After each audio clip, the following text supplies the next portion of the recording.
பரிசுநாமத்துக்கு மகிமை கட்டளைக்கு சாட்சியாக கட்டளைக்கு கட்டளை போராடங்கள் நன்றி. ஒரு 28ஆம் தேதி கட்ட திருமண காரியங்களை ஆண்டவர் தேவன் நடத்தி கொடுத்தார். ஒரு குறைவு இல்லாமல் காலான் தேசத்தில் குறைவில்லாமல் அதே போல கட்ட குறைவு இல்லாமல் கர்த்தர் நடத்தினார். எந்த ஒரு பிரச்சனையும் இல்லை, எந்த ஒரு மனது கஷ்டம் இல்லை. சந்தோஷமாக ஆண்டவர் நடத்தி கொடுத்ததுக்காக நான் ஆண்டவரை கொடான கொடி நடத்தி செலுத்துகிறேன்.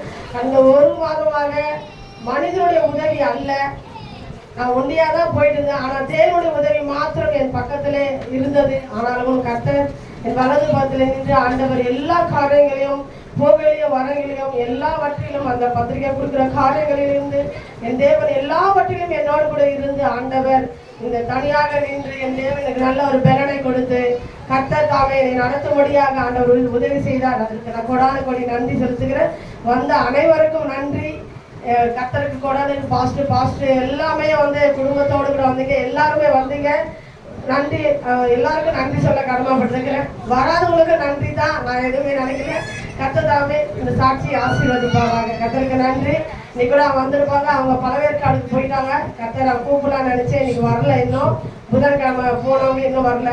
கர்த்தர் அடுத்த வாரத்திலே வருவாங்க நான் விசுவாசிக்கிறேன். கர்த்தர் தாமே சாட்சியை ஆசீர்வதிப்பாங்க.